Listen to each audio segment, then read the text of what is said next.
बिल्कुल संजीव बने रहिएगा। हम सीधा रुक करते हैं अपने खास मेहमानों का। Major general retired Ashwini Siwach ji भी इस वक्त हमारे साथ जुड़ गए हैं। आपका भी स्वागत है सर न्यूज़ 24 पर।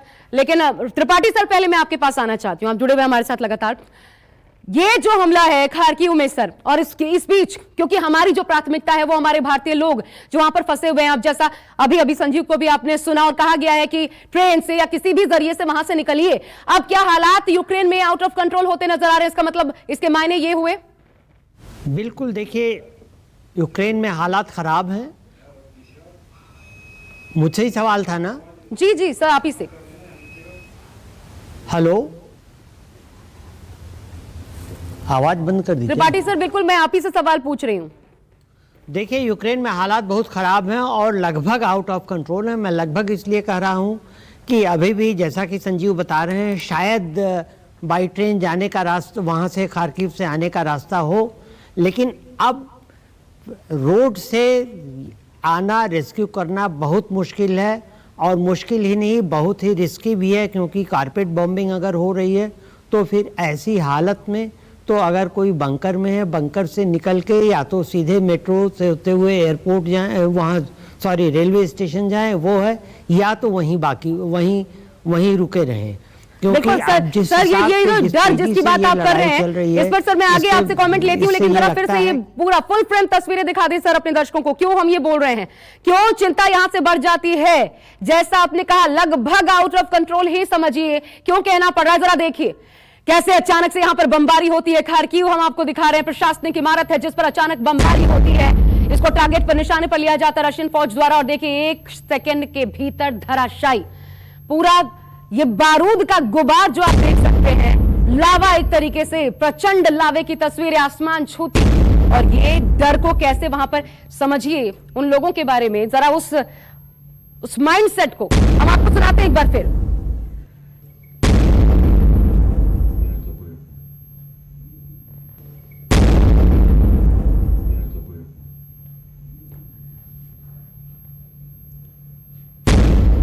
अब जरा देखिए तस्वीरें, देखिए जरा ये तस्वीरें कितनी भीषण तबाही की तस्वीरें यूक्रेन के खार्किव से जो इस वक्त हम आपको दिखा रहे हैं। और इसे देखने के बाद डर पैदा हो रहा है कि क्या अब मसला हाथ से निकल चुका है? ये कैसी बातचीत हो रही है जिसके नतीजे इस तरीके से सामने आ रहे हैं? सबसे बड़ा संकट जो नजर आता है शायद इन सब के बीच, वो ये कि मध्यस्थता करने के लिए यहां पर कोई नहीं है।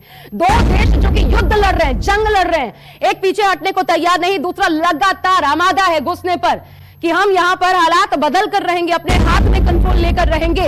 इस भीषणता जंग की वो इन तस्वीरों के जरिए आप समझ सकते हैं। ये मानव त्रासदी की ऐसी तस्वीरें हैं जो शायद इससे पहले हमने अफगानिस्तान में जरूर देखी, लेकिन यहां पर हालात और ज्यादा बिगड़ सकते हैं क्योंकि परमाणु युद्ध की धमकी तक दी जा चुकी है। व्लादिमीर पुतिन जो अपने ट्रायड को, जी हां, न्यूक्लियर ट्रायड को एक्टिवेट कर चुके हैं, तीनों सेनाओं के प्रमुखों से बातचीत कर चुके हैं। और उन सब के बीच देखिए रशिया अपने मंसूबे बार-बार बता रहा है कि रशिया क्या चाहता है। अब खार्किव में इस प्रकार से अटैक हुआ है, लेकिन अगर रशिया ये कहता है कि आम लोगों को निशाना बनाना हमारा मकसद नहीं, उनको नुकसान नहीं पहुंचेगा हमारी ओर से, लेकिन कैसे भरोसा किया जाए इन तस्वीरों को देखने के बाद? ये भले प्रशासनिक भवन है जिसको निशाने पर लिया गया है, लेकिन आप अंदाजा लगाइए कि कैसे संभव है। ये क्या 4-4.5 लाख लोग, 2.5 लाख लोग जो पोलैंड बॉर्डर पर इस वक्त खड़े हैं, वो यूं ही खड़े हैं। वो इसलिए खड़े हैं क्योंकि वो वहां पर मौजूद हैं। वो इसलिए खड़े हैं क्योंकि उनको पता है कि अब उनकी जान बच पाएगी नहीं बच पाएगी। इन हालात में वो जानते हैं कुछ नहीं कहा जा सकता।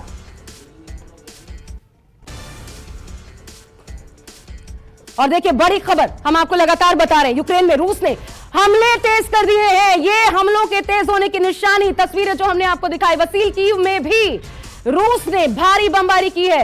रूसी एयर स्ट्राइक में छात्रावास तबाह हो गया। अभी जो हम आपको कह रहे थे, रूसी एयर स्ट्राइक में छात्रावास, यानी जहां पर बच्चे रहा करते थे, स्टूडेंट्स जहां पर रहकर पढ़ाई किया करते थे, हॉस्टल, वो तबाह हो गया। इसकी भी तस्वीरें सामने आ गई हैं। ये अपने आप में बेहद डरावनी खबर है क्योंकि जगह जगह पर अभी भी आम लोग फंसे हुए हैं, भारतीय भी फंसे हुए हैं। मेट्रो स्टेशन, बंकर में जैसे ही सायरन बजता है ये एक तरीके से अलर्ट होता है, घुसते हैं। लेकिन जो लोग अभी भी घरों में फंसे हुए हैं, जो एक कदम घर के बाहर नहीं निकाल सकते, आप अंदाजा लगाइए एयर स्ट्राइक में छात्रावास तबाह हुआ है, इसमें कितना बड़ा नुकसान हुआ ये अभी जानकारी नहीं है। छात्रावास तबाह हुआ है तो क्या आम लोगों की भी जान गई है? लेकिन यह साबित करता है कि रूस ने हमलों को तेज कर दिया है यूक्रेन में। वत्सल की वो इलाका जहां पर हम आपको बता रही है छात्रावास है, भारी बमबारी वहां पर की गई है। छात्रावास जो है वो इसकी जद में आया।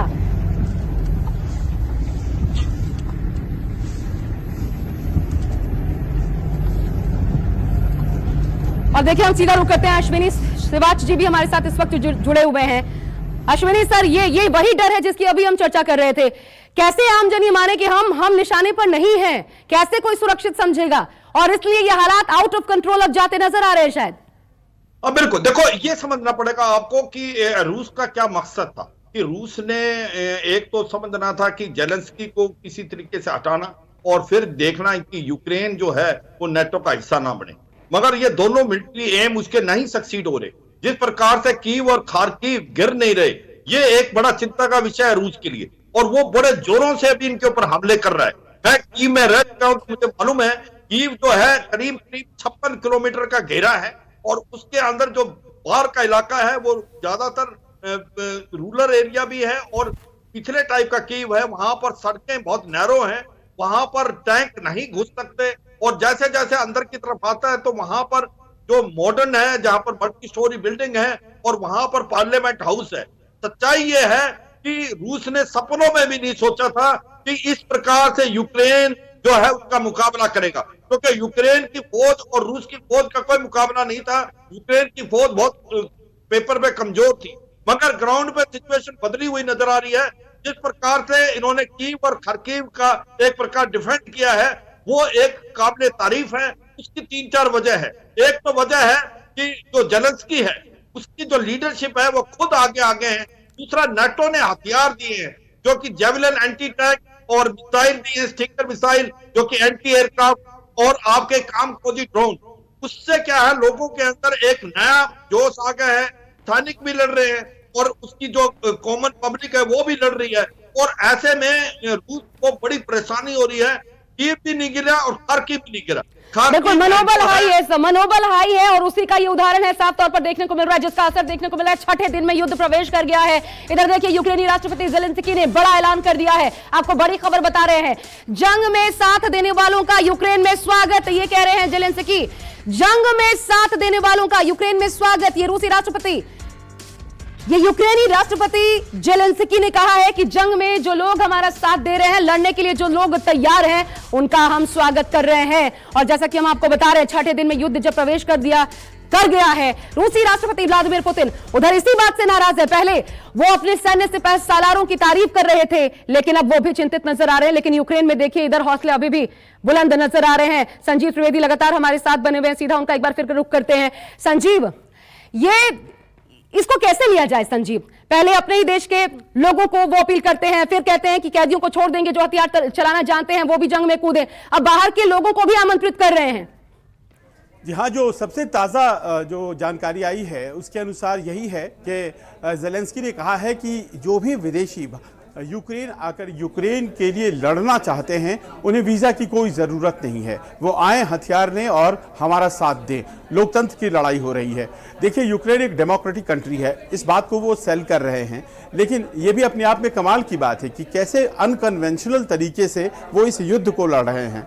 वो एक करियर पॉलिटिशियन नहीं हैं, कोई बहुत राजनीति करने का उनके पास तजर्बा नहीं है, लेकिन जब सामना हुआ है रूस से, तो नए नए तरीके से वो जोश लोगों के बढ़ा रहे हैं। खुद मैदान में उतर गए सबसे पहले, और वो फोटो और तस्वीरें वो वायरल हो गई। जाहिर है वो गोलियां नहीं चला रहे होंगे, लेकिन सैनिकों के बीच मौजूद। उसके अलावा उन्होंने वो तमाम सिविलियंस जो लड़ना चाहते थे उनको कहा, आइए और हथियार दीजिए हमसे। उनके पास हथियारों की कमी नहीं है, नेटो उन्हें हथियार दे रहा है, और उन्होंने लोगों को हथियार दे दिए। फिर तीसरा, उन्होंने फिर प्रिजनर्स को छोड़ दिया कि जो लोग जेलों में बंद हैं, आइए आप भी लड़िए हमारे साथ। और अब वो बाहर से लोगों को बुला रहे हैं। तो इस तरह से वो वॉर की टेम्परामेंट को, स्पिरिट को जिंदा रखते हुए लड़ रहे हैं। हालांकि ऐसा लग रहा है कि अब बड़े डिटरमिन्ड फोर्स की तरह रशिया कल और आज से खास तौर पर उसने स्ट्रैटेजी बदल ली है, और अब वो तेज हमले करेगा। इसके पहले वो जो लड़ रहा था आशा, वो आज से शायद 40 साल पहले का युद्ध था, जिसमें टैंकों से घुसना है और आर्टिलरी फायर करनी है, बम गिराने हैं। लेकिन अब जो ये लड़ाइयां हो रही हैं, जिसमें वैक्यूम बम तक का इस्तेमाल किया जा रहा है, इसमें बहुत चांस होगा, ऐसा लगता नहीं है। बिल्कुल त्रिपाठी सर, क्या इसलिए ये युद्ध की तीव्रता जो है, हमलों की तीव्रता जो है बढ़ गई है। अभी अभी खबर दिखाई हमने, छात्रावास को भी निशाने पर लिया गया है। देखिए, दो तीन चीज़ें मैं कहना चाहूँगा। जो अभी जेलेंस्की ने कहा है कि विदेशियों का भी स्वागत है, हमारे यहाँ आएँ और लड़ें, हम उन्हें हथियार देंगे। सवाल ये कि हथियार एक तो आप कब तक देते रहेंगे? आपके पास छोटे हथियार हैं, भले ही नाटो कह रहा है कि हम MiG-29 भेजेंगे, ये भेजेंगे, वो भेजेंगे। एयर डिफेंस के लिए, एयर के लिए, एरियल स्ट्राइक के लिए कुछ भी वो नहीं भेज सकते, क्योंकि इससे वार का एस्केलेशन होगा। विदेशियों की जहाँ तक बात है, जब नाटो की सेनाएँ यूक्रेन में सुसज्जित सेनाएं घुसने को तैयार नहीं हैं, तो विदेशी कैसे आ जाएंगे और कैसे वो वहाँ हथियार उठा लेंगे? और वो भी तब जब उन्हें रूसी सेना देखेगी नहीं। अब जहाँ तक छात्रावास पे हमले की बात है, अब देखिए यहाँ अब परेशानी ये हो गई है कि रूस ने वैक्यूम बम से हमला किया है कई जगह, जहाँ तक मेरी जानकारी खार्किव में। अब वैक्यूम बम एक ऐसा हथियार है कि जो जहाँ गिरता है वहाँ से 700 मीटर के अर्धव्यास में, 700 मीटर के रेडियस में ऑक्सीजन को सक कर लेता है, और वहाँ रहने वाला कोई जीव जंतु या कोई मनुष्य या कोई भी पेड़ पौधा वो ऑक्सीजन की कमी से, जो ऑक्सीजन पे जिंदा रहते हैं, सफोकेशन से मर जाते हैं। अब अगर यूक्रेन के ऊपर इस वैक्यूम बम से कारपेट बॉम्बिंग होगी, तो फिर सर्टेनली हम ये नहीं उम्मीद कर सकते कि हमारे छात्र वहाँ से निकल करके बाहर सड़क पे आएंगे और वहाँ से रेलवे स्टेशन तक जाएंगे, वैसा खतरा लेंगे। तो मुझे नहीं समझ में आता कि अब कैसे कि अगर अंडरग्राउंड ट्रेन होगी तब तो बात सही है, वो मुझे नहीं पता है, तब तो शायद आ भी सकते हैं। इसीलिए तो सर भारत की चिंता बढ़ गई है। देखिए, कहा जा रहा है किसी भी तरीके से निकलिए, किसी भी तरीके से निकलिए, लेकिन निकलिए, ये अब कह दिया गया। इस वक्त एक और बड़ी खबर आ रही है, बने रहिएगा। हम अपने दर्शकों को बता दें, युद्ध के छठे दिन यूक्रेन का रूस पर देखिए बड़ा हमला, भीषण बमबारी से 70 यूक्रेनी सैनिकों की मौत की खबर सामने आ रही है। खार्किव और कीव के बीच रूसी सेना का हमला नजर आया है। खार्किव और कीव के बीच रूसी सेना ने जबरदस्त हमला किया है। ओक्टेरका में सैन्य ठिकाने को रडार पर लिया गया, निशाने पर लिया गया और उसको नेस्तनाबूद किया गया। ये देखिए, ये तस्वीरें हम आपको दिखाते हैं। इसकी भीषणता का अंदाजा आप इन तस्वीरों को देख करके लगा सकते हैं, क्योंकि एक तरीके से पूरा का पूरा ये जो एरिया, जहां जहां इस प्रकार के बम गिर रहे हैं, दागे जा रहे हैं रॉकेट्स, ऐसा लग रहा है कि पूरा का पूरा एरिया ही तबाह हो जा रहा है। और आप देख सकते हैं इंटेंसिटी, ये साफ तौर पर बताने के लिए तस्वीरें काफी है। इंटेंसिटी इस युद्ध की कितनी ज्यादा बढ़ चुकी है, लेकिन जो संजीव कह रहे थे वो बहुत ज्यादा अहम हो जाता है। और इसलिए सिबात सर, मैं आपके पास आना चाहूंगी इन्हीं तस्वीरों को दिखाते हुए। क्या अब जिस प्रकार की इंटेंसिटी देखने को मिल रही है, ये 1, 2 या 3 दिन की बात रह गई है रशिया के लिए, यानी अब खात्मे का ही होगा, आर या पार? देखो, ऐसा लगता है अगर पूरे हथियार लगाएगा और जिस प्रकार से वैक्यूम बम और कारपेट बॉम्बिंग करेगा, बाकी मिसाइल रॉकेट से फायर करेगा, तो यह भी ध्यान रखो कि बहुत ज्यादा सिविलियन कैजुअलिटी होने वाली है। और इससे क्या होगा कि जो छवि है रूस की, उसके ऊपर बहुत इंपैक्ट पड़ेगा। अभी तक वो सोच रहा था कि वो ज्यादा डैमेज ना करके जल्दी से जल्दी कीव को हासिल करे। मेरा अभी भी ये लगता है कीव कोई आसानी से गिरेगा नहीं, क्योंकि आप समझो कि मैं अर्बन एरिया के कॉन्सेप्ट को समझता हूं।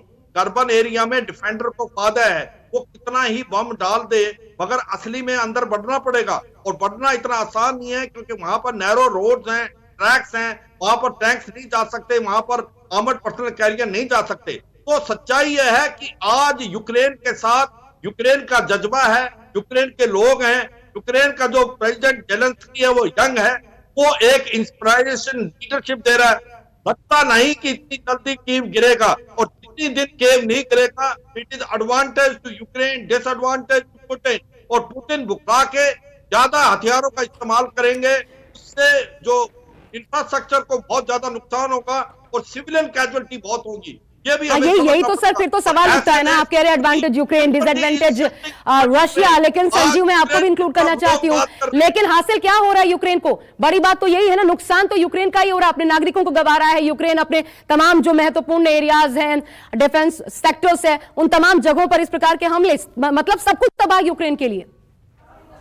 देखिए, यहीं पर लोग कह रहे हैं कि जेलेंस्की की बहादुरी की तारीफ एक जगह, लेकिन जेलेंस्की अगर परिपक्व राजनीतिज्ञ होते तो वो इस वॉर को अवॉइड करने के लिए जो नेगोशिएशन के तरीके होते उनको अपनाते, और इस वक्त वो अपने यूक्रेनियन लोगों को इस मुश्किल और विपदा में और ज़्यादा नहीं झेलते।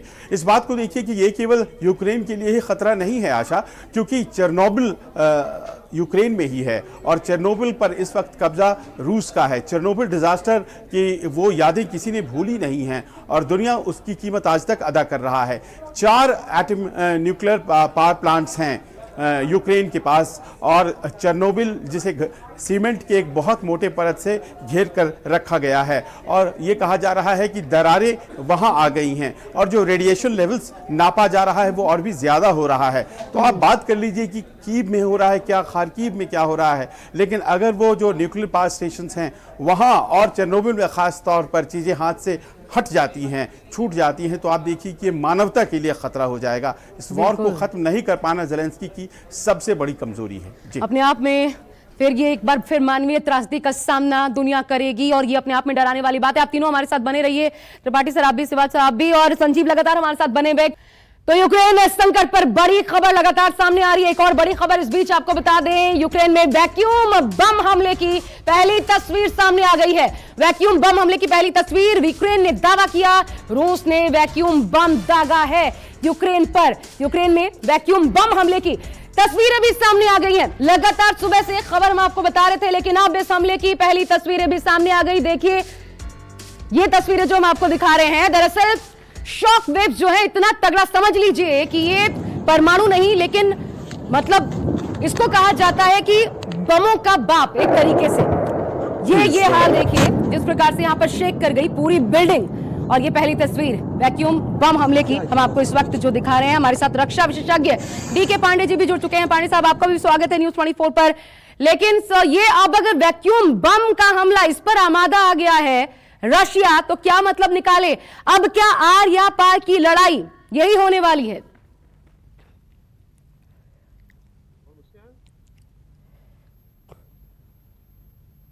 क्या सवाल मुझसे मैडम? पांडे सर आप ही से सवाल है ये। ओके देखिए, जहां तक बात है, ये हम छठे दिन पहुंच गए हैं लड़ाई के, और जो उद्देश्य है रशिया के वो भी उनकी प्राप्ति नहीं हुई है। तो निश्चित रूप से रशिया जिसका उद्देश्य है यूक्रेन पर किसी भी तरह से कब्जा करना, क्योंकि नाटो में यूक्रेन के जो शामिल होने का प्रयास है उस पर विराम लगाना, वो जब तक हासिल होगा तब तक ये हथकंडे अपनाए जाएंगे और ये ज्यादा रणनीति बदली जाएगी।